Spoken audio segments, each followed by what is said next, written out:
Hello, പുതിയൊരു വീഡിയോയിലേക്ക് എല്ലാവർക്കും സ്വാഗതം. ഇന്ന് ഞാൻ വന്നിട്ടുള്ളത് ഒരു മോർണിംഗ് വ്ളോഗൊക്കെ എടുക്കാമെന്ന് വിചാരിച്ചിട്ടാണ് കേട്ടോ ഈ വീഡിയോ ഞാൻ ഓൺ ചെയ്തിട്ടുണ്ടായിരുന്നത്. ഇന്നൊരു സൺഡേ ആണ്, പക്ഷേ ഞാൻ വീഡിയോ എടുത്തത് മോർണിംഗ് വ്ളോഗായിട്ട് ആണെങ്കിലും കൂടിയിട്ട് എനിക്ക് പറ്റിയ വലിയൊരു അബദ്ധം എനിക്കിതിൽ വീഡിയോ ഷൂട്ട് ചെയ്യാനും പറയാനൊക്കെ പറ്റി കേട്ടോ.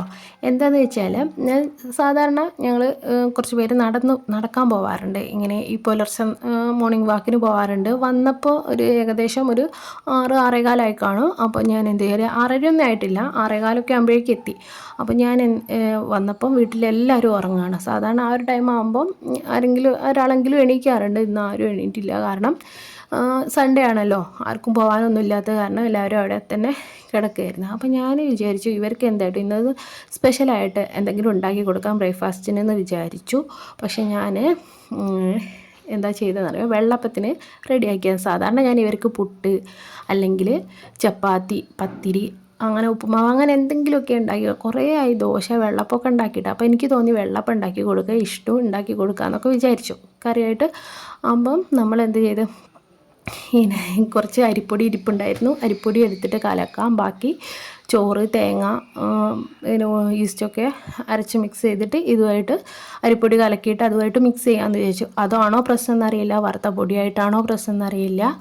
എന്തായാലും അബദ്ധം എന്ന് പറഞ്ഞാൽ ഇതുമാതിരി അബദ്ധം അന്നത്തെ ഒരു ദിവസം തന്നെ പോകുന്ന തരത്തിലായിരുന്നു എനിക്കുണ്ടായിരുന്നത്. അങ്ങനെ ഞാൻ ഇതൊക്കെ സെറ്റാക്കിയിട്ട് ഒരു 6:30 ആകുമ്പോഴേക്ക് അരച്ച് എല്ലാം സെറ്റാക്കിയിട്ട് ഞാൻ വെച്ചു. അപ്പോൾ പിന്നെ ഞാൻ ഇവരൊക്കെ എഴുന്നേറ്റ് വരുമ്പോൾ 8 മണിയൊക്കെ കഴിഞ്ഞു. അപ്പോഴേക്ക് ഞാൻ എന്ത് ചെയ്തു, കറി ഉണ്ടാക്കാൻ തുടങ്ങി കേട്ടോ. അതൊക്കെ റെഡിയാക്കി വെച്ച് ഒരു 8:30 ആയതോടുകൂടി ഞാൻ എന്ത് ചെയ്തു, നമുക്ക് ചുട്ടെടുക്കാമെന്ന് വിചാരിച്ച് പെട്ടെന്ന് തന്നെ എല്ലാം സെറ്റാക്കി അടുപ്പത്തേക്ക് ഒഴിച്ച് ഫസ്റ്റ് ടൈം നന്നായിട്ടില്ല, രണ്ടാമത് വെച്ചപ്പോൾ നന്നായില്ല, മൂന്നാമത് വെച്ചപ്പോഴും പിന്നെ നന്നാവുമെന്ന് വിചാരിച്ചു, നന്നായില്ല, നാലാമത് വെച്ചു, അങ്ങനെ അത് ഫ്ലോപ്പായി. വെള്ളപ്പച്ചട്ടിയിൽ വെച്ച് പിന്നെ എൻ്റെ മനസ്സ് തോന്നി ഇതെന്തോ ഒരു കുഴപ്പം പറ്റിയിട്ടുണ്ട്, ഇനിയിപ്പോൾ ദോശയാക്കി എടുത്താൽ നന്നാവുമായിരിക്കും എന്ന് വിചാരിച്ച് ഞാൻ ദോശ പാൻ എടുത്ത് അടുപ്പത്ത് വെച്ച് ദോശ ഉണ്ടാക്കുന്ന പോലെ ഒന്ന് ചെയ്തു നോക്കി. ചില സമയത്ത് വെള്ളപ്പം ഞാൻ അങ്ങനെ ഉണ്ടാക്കാറുണ്ട് കേട്ടോ. ദോശ പാനിൽ നമ്മൾ ദോശ ചുടും പോലെ. ഇവിടെ നടുക്ക് കട്ടി ഇഷ്ടമില്ലാത്തവരൊക്കെ ഉണ്ട്, അതുകൊണ്ട് അങ്ങനെ ചെയ്തെടുക്കും. അതും റെഡി ആയിട്ടില്ല. അതിലും ഒരു 3-4 തവണ നോക്കി, അതും റെഡി ആയിട്ടില്ല. പിന്നെ ഞാൻ എന്ത് ചെയ്യും, ഓട്ട അപ്പം ഉണ്ടാക്കാമെന്ന് വിചാരിച്ചിട്ട് ഇങ്ങനെ മണ്ണിൻ്റെ ഈ ചട്ടിയില്ലേ, മൺചട്ടി, ഈ ഒരു എന്താ പറയുക, പത്തിരിച്ചട്ടി എന്നൊക്കെ പറയുന്ന ഒരു ചട്ടിയുണ്ട്. അതിൽ ഞാൻ ഓട്ടയപ്പം ഉണ്ടാക്കുന്ന പോലെ ഉണ്ടാക്കി പത്തിരിച്ചട്ടിയിൽ. അപ്പം അതിലും റെഡി ആയിട്ടില്ല. ഓട്ടയപ്പം പോലെ ആക്കിയിട്ട് റെഡി ആയിട്ടില്ല. 2-3 തവണ ഞാൻ അതിൽ പിന്നെയും ചെയ്ത് നോക്കി, റെഡി ആവുന്നില്ല. പിന്നെ ഓൾറെഡി ഞാൻ 8:30 ആയ സമയത്ത് ഇത് മൂടി തുറന്ന് നോക്കിയപ്പോൾ തന്നെ ഒരിത്തിരി പോലും ഒന്ന് ഈസ്റ്റ് ഇട്ടതല്ലേ ഒന്ന് പൊങ്ങി വരുമോ കാര്യങ്ങളോ ഒന്നും ഉണ്ടായിട്ടില്ല കേട്ടോ. എന്ത് പറ്റിയെന്നോ ഒന്നും അറിയില്ല. തേങ്ങ വെള്ളം കൂട്ടിയിട്ടുണ്ട്, പുളിപ്പിന് വേണ്ട കാര്യങ്ങളൊക്കെ കൂട്ടിയിട്ടുണ്ട്, എന്തോ അറിയില്ല. അങ്ങനെ ഒരു 9:30 വരെ എൻ്റെ പരീക്ഷണം നീണ്ടുകൊണ്ടേയിരുന്നു. പിന്നെ ഞാനൊരു 9:30 ആയപ്പം അപ്പോഴേക്ക് ഇവർക്ക് എല്ലാവരും എണീറ്റു, വിശപ്പ് തുടങ്ങി. അപ്പോൾ ഞാൻ പെട്ടെന്ന് തന്നെ ഗോതമ്പ് പൊടി ഉണ്ടായിരുന്നു, അതെടുത്തിട്ട് നല്ലപോലെ കുഴച്ചെടുത്തിട്ട് പുട്ടുണ്ടാക്കി. പിന്നെ വെള്ളപ്പത്തിൻ്റെ കറിയും കൂട്ടിയിട്ട് ആ പുട്ട് കഴിച്ച്. അത് ഏകദേശം ഒരു 10-10:30 ആയപ്പോഴാണ് കേട്ടോ ഇതൊക്കെ ഉണ്ടാക്കി കഴിച്ചത്. എനിക്കാകെപ്പാടെ ഒരു കാര്യം ഞാൻ പറയാം, നമ്മൾ അന്നത്തെ ദിവസം മൊത്തം പോക്കായിരിക്കും. ഞാൻ എന്തൊക്കെയോ പ്ലാൻ ചെയ്തായിരുന്നു സൺഡേ, അത് ചെയ്യാൻ കണ്ടോ, മേശയൊക്കെ ഇങ്ങനെ വലിച്ചു വാരിയിട്ടിരിക്കുക എൻ്റെ ബുക്കും കാര്യങ്ങളൊക്കെ ആയിട്ട്. അതൊക്കെ റെഡി ആക്കണമെന്ന് വെച്ച് അത് നടന്നില്ല. അതുപോലെ തന്നെ ഓരോ കാര്യങ്ങളും മനസ്സിൽ പ്ലാൻ ചെയ്തിട്ടായിരിക്കും സൺഡേ തുടങ്ങുന്നത്.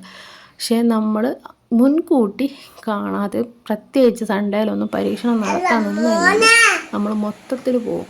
അതിനിടയ്ക്ക് ചെറിയ മോൾ എണീറ്റ് വന്ന സമയത്ത് ഞാൻ ബിസ്ക്കറ്റ് കൊടുത്തിട്ടുണ്ട് കേട്ടോ. കുട്ടിക്ക് വിശക്കൂലേ, ഒന്നും കഴിക്കാനില്ലാതെ എന്ന് വിചാരിച്ചിട്ട് ഞാൻ ബിസ്ക്കറ്റ് കൊടുത്തു. ബാക്കി എല്ലാവരും അതുപോലെ തന്നെ ഇരിപ്പായിരുന്നു. ഭാഗ്യത്തിന് ഇവരെന്നെ ഓടിച്ചില്ല എന്നേ ഉള്ളൂ. ഞാൻ എന്താ പറയുക, എങ്ങനെയൊക്കെയോ റെഡിയാക്കി. പക്ഷേ എനിക്ക് അന്നത്തെ ദിവസം മുഴുവൻ ആ ഒരു ഫ്ലോപ്പായിപ്പോയ ചിന്ത ഉണ്ടായിരുന്നു കേട്ടോ മനസ്സിൽ. എന്തിനു വേണ്ടിയിട്ടായിരുന്നു, അത്രയും സമയവും പോയി, ഒന്നും ചെയ്യാനും പറ്റിയിട്ടില്ല.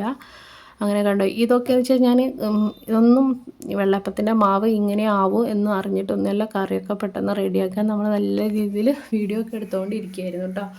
അപ്പോൾ അതിനിടയ്ക്ക് ഞാൻ കുറച്ച് കുരുമുളക് പൂത്തതുപോലെ വന്നിട്ടുണ്ടായിരുന്നു, അതൊക്കെ കഴുകി ടെറസിലൊക്കെ കൊണ്ടിട്ട്. അതുപോലെ കണ്ടോ, ഇതാണ് ഓട്ടയപ്പത്തിൻ്റെ അവസ്ഥ. പിന്നെ ദോശ പാനിൽ ദോശ റെഡിയാക്കിയതും വെള്ളപ്പത്തിൻ്റെതും അതുപോലെ പത്തിരി ചട്ടിയിലുള്ളതും എല്ലാം ഞാൻ സിങ്കിൽ ഇങ്ങനെ കൊണ്ടിട്ടു. എനിക്ക് ആകെപ്പാടെ മൈൻഡ് വല്ലാത്തൊരവസ്ഥയായി. അത് ഞാനെന്നല്ല, ഞാൻ അടങ്ങുന്ന എല്ലാ സ്ത്രീകളുടെയും ഒരു പ്രശ്നമായിരിക്കും കേട്ടോ. രാവിലത്തെ നമ്മളെ കാര്യം. അതുകൊണ്ട് എന്നെപ്പോലെ ആരും ചെയ്യാതിരിക്കുക കേട്ടോ. എനിക്ക് പറ്റിയതോ ഞാൻ അതിനുള്ളൊരു പാഠം പഠിച്ചു.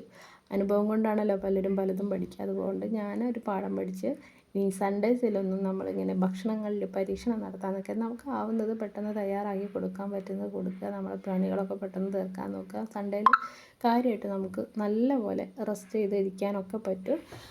അപ്പം ഇതൊക്കെ തന്നെയാണ് കേട്ടോ ഇന്നത്തെ വീഡിയോ.